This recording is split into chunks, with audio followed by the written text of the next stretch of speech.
Olá, você está ouvindo Sociedade dos Geógrafos Mortos, um podcast sobre geografia com Roberto Lobato Corrêa.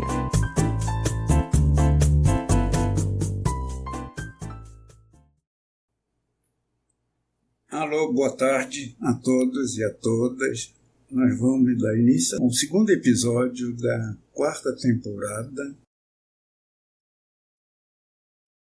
da Visão Geográfica do Espaço Urbano, que no primeiro episódio nós anunciamos que teria uma parte relativa à visão da cidade e de seu espaço urbano como fragmentado, articulado, campo simbólico e campo de luta.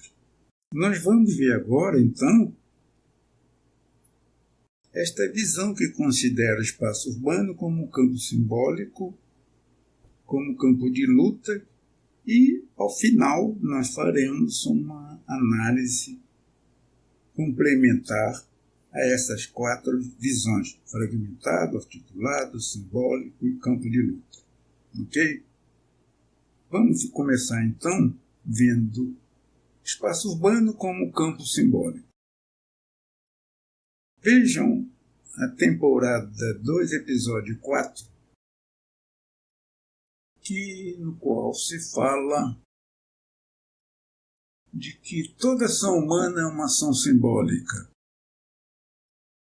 E só o ser humano é capaz de produzir simbolismo.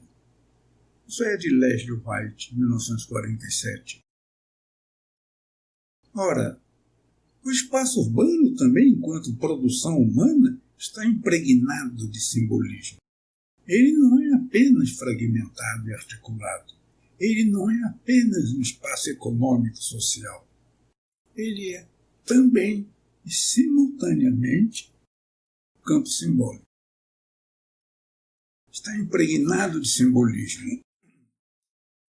E essa ideia, de uma maneira explícita, aparece em 1945 por um sociólogo, o Walter Freire,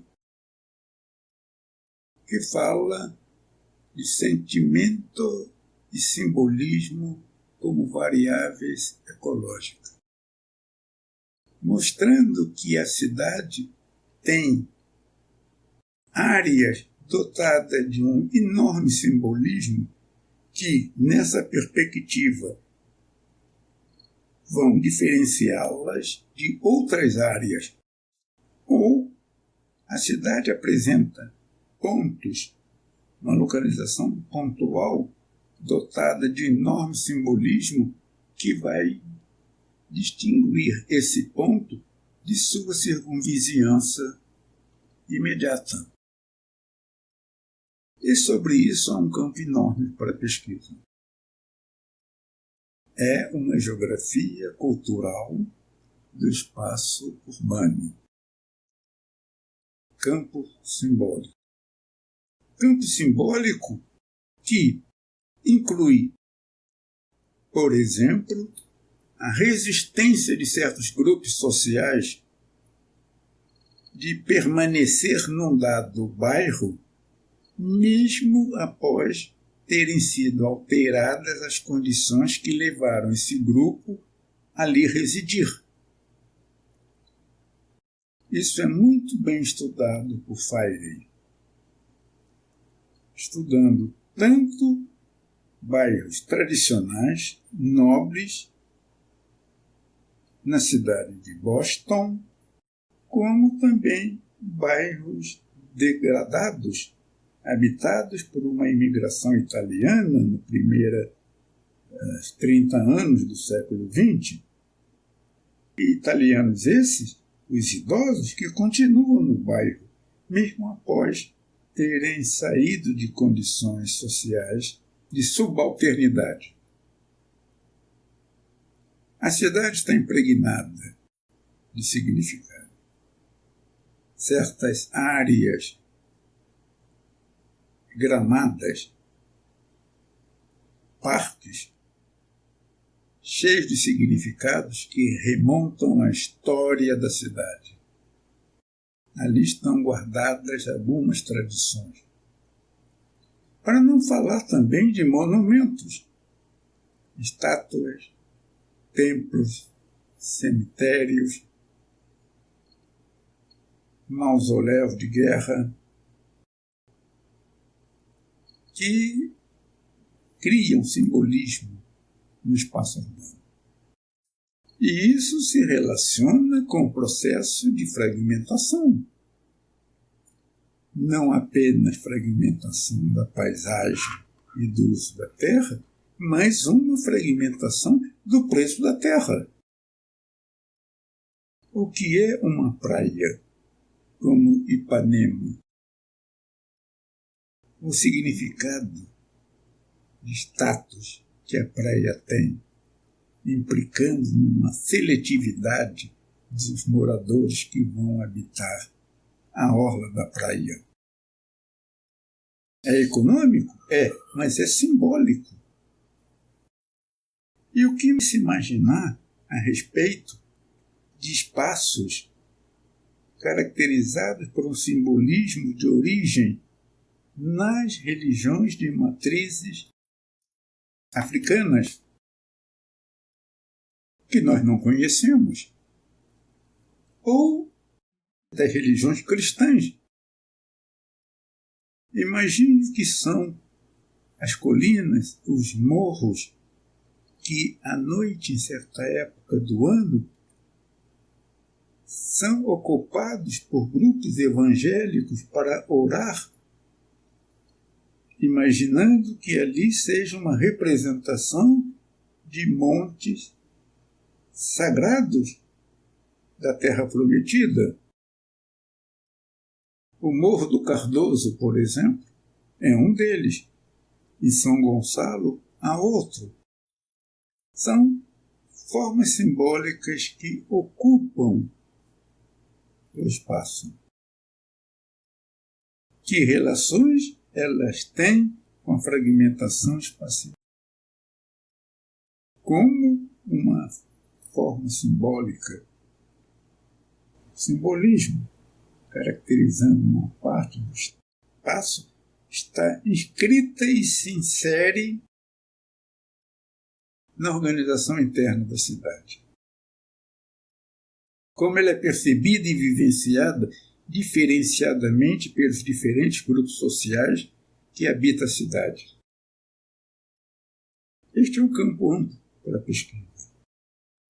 Mas o espaço urbano, além de ser um campo simbólico, é um campo de lutas. E eu não estou me referindo aqui às lutas do movimento operário de per si, pela melhoria das condições de trabalho, pela melhoria das condições salariais. Isto é importante, mas é preciso espacializar isso. Este campo de luta envolve a localização dos quebra-quebra de trens, de ônibus. Envolve o esforço de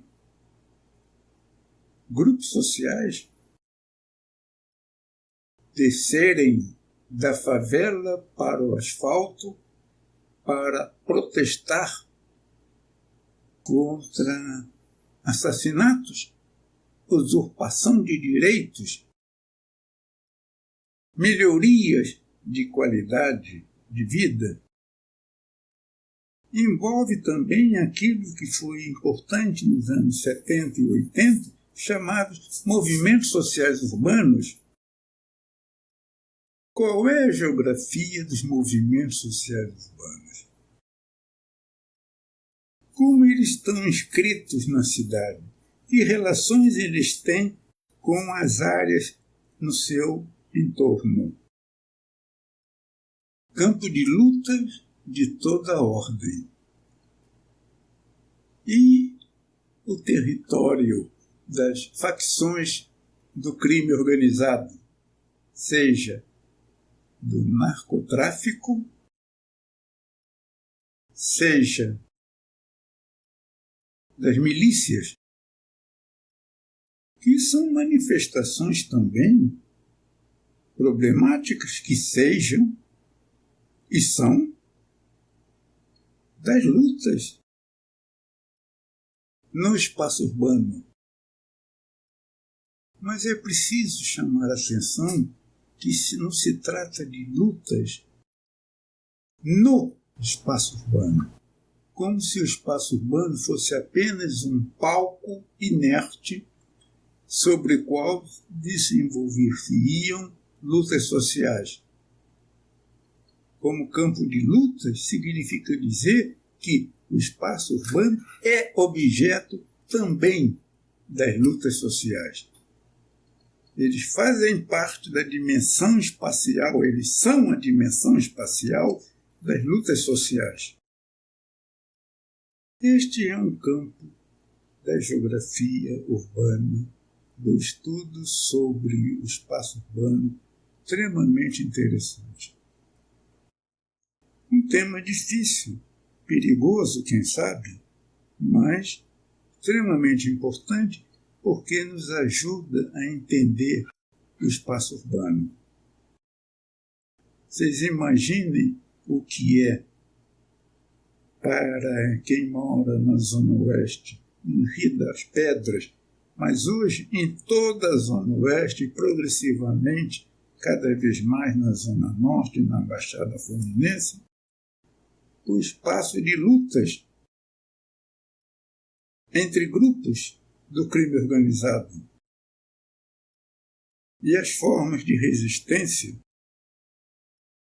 ou de sobrevivência daquelas populações subalternizadas que se veem obrigadas a conviver com esse campo de lutas. Lutas de toda ordem. Este é um campo de análise extremamente significativo para a geografia urbana. Vocês imaginem, por exemplo, pensar qual é a dimensão política dos acampamentos dos moradores de rua nas ruas de tráfego do Rio de Janeiro ou nas zonas próximas ao centro antigo de São Paulo. Morar na rua é transformar a rua num campo de lutas por melhores condições de vida, de lutas pelo direito à cidade. Isso é, sem a menor dúvida, uma pesquisa que se torna importante a ser feita. Usar a imaginação geográfica, usar conexões de toda ordem para tornar inteligível a cidade como campo de lutas e depois relacionar isso com o simbolismo que de forma não sistemática, não regular e com intensidades distintas recobre todo o espaço urbano. O campo simbólico e o campo de luta são parte integrante dessa cidade cujo espaço é fragmentado e articulado. Porque as 4 dimensões estão vinculadas. Campo simbólico e campo de lutas são parte integrante da cidade quanto espaço fragmentado e espaço articulado. Creio que seja por aí, com todos os seus desdobramentos, alguns dos quais nós veremos nessa 4ª temporada da visão geográfica da cidade. O que não é possível, penso eu, é o geógrafo fazer uma má sociologia urbana, uma má antropologia urbana, uma má história urbana, uma má economia urbana. E para isso, ater-se a ideia de que a espacialidade humana manifesta-se por meio da localização, escala, arranjos espaciais e interações espaciais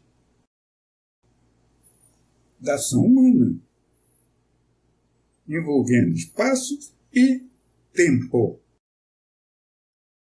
Vejam a primeira temporada em que há uma discussão breve sobre espacialidade e temporalidade. Ora, espaço urbano fragmentado, articulado, campo simbólico e campo de lutas tem um sentido. Um sentido de que o espaço urbano é, simultaneamente, um reflexo, um meio e uma condição social. Isso, até onde eu sei, aparece pela primeira vez em 1915. Tomara que eu esteja errado, que tenha sido antes. Mas, até onde eu sei, aparece em 1915 com Robert Park, ao falar das áreas naturais, ou seja, áreas sociais, que são meio de reprodução dos grupos sociais. Isso é desenvolvido pelo Henri Lefebvre em seu pequeno livro Espaço e Política, em espanhol, Espaço e Política. E, sobretudo, no livro La Produção do Espaço. A minha colega Ana Fania Alexandre Carli desenvolve muito esta temática. Mas vamos ver o que é isso. O espaço urbano é também, ao ser fragmentado, articulado, campo simbólico e campo de luta, ao ser tudo isso, ele se torna um reflexo, um meio, uma condição social. Um reflexo porque ele está refletindo a natureza da cidade, daquela sociedade que produz um espaço sob certas condições do desenvolvimento das forças produtivas, das relações sociais e da força de inércia daquilo que tinha sido construído no passado recente, antigo ou muito antigo. Ela é um reflexo. E não podia ser diferente. Ela não é fruto da imaginação de algum planejador desvairado que imagina uma cidade irreal. Ela é um reflexo e é muito difícil alterar a materialidade que, enquanto reflexo, marcou a cidade. Ninguém vai desmontar, até onde eu sei, a Avenida Paulista. Pelo menos no século XXI, não acredito. Depois eu não sei mais nada. A Rocinha, favela no Rio de Janeiro, deverá permanecer durante muito tempo porque as condições de existência daquela população, as condições de sua existência real, estão ainda refletindo naquele tipo de organização do espaço. Mas se ela é um reflexo, ela é um meio, ou seja, ela é o ambiente onde a vida flui. No hoje do dia seguinte, que se torna o ontem,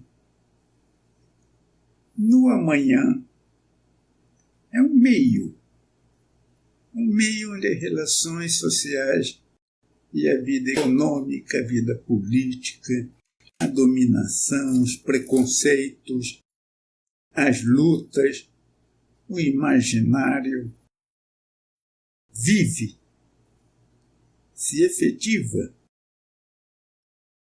Então, o espaço urbano, que é um reflexo social, é um meio também onde a vida flui. A vida não flui no abstrato. Eu diria, não adianta inventar shopping center e dizer que ali está se criando um espaço público, porque isso não é verdade, já que as condições de existência social não foram alteradas e vai entrar no shopping center. Imagine um grupo de 5 ou 6 jovens negros, não muito bem vestidos, entrarem no shopping center na zona sul do Rio de Janeiro, sábado às 7 horas da noite. No mínimo, eles serão vigiados até saírem, por bem ou por mal, do shopping center. É onde a vida flui, é onde o cotidiano que se reproduz vive. Existe. Mas se é um reflexo e é um meio, ela também é uma condição. Uma condição não apenas de existência, mas de reprodução. De reprodução pela repetitividade com que esse meio se faz presente, onde as práticas sociais, as práticas espaciais se reproduzem dia após dia, por ser simultaneamente um reflexo no meio. Então era uma condição de reprodução.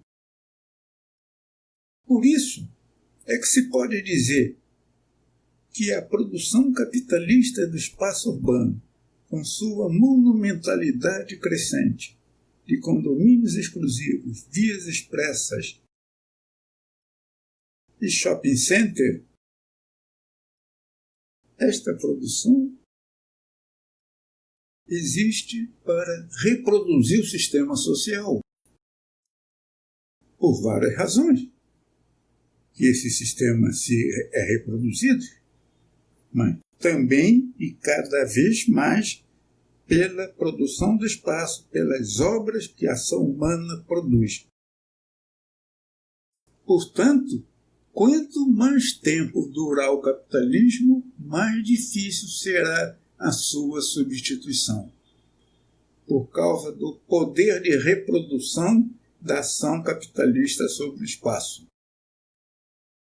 Mas não é apenas de reprodução. Reflexo, meio e forma de contestação. Contestação para a mudança. Estabelecendo uma dialética entre o construído e o pensado.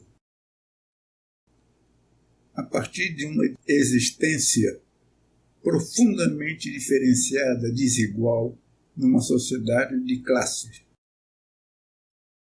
O espaço urbano está como que a permanentemente nos convidar a penetrá-lo, vendo em sua dimensão fragmentária, de articulação, de campo simbólico, de campo de lutas, compreendendo-o a partir do fato dele ser simultaneamente um reflexo, um meio e uma condição social de reprodução ou mudança. Ele estará presente sempre, sempre em nossa vida, na vida humana. Muito obrigado. Nós terminamos então a primeira parte dessa temporada. Vocês encontrarão também ali a bibliografia, cerca de 20 textos disponibilizados para vocês. Muito boa tarde.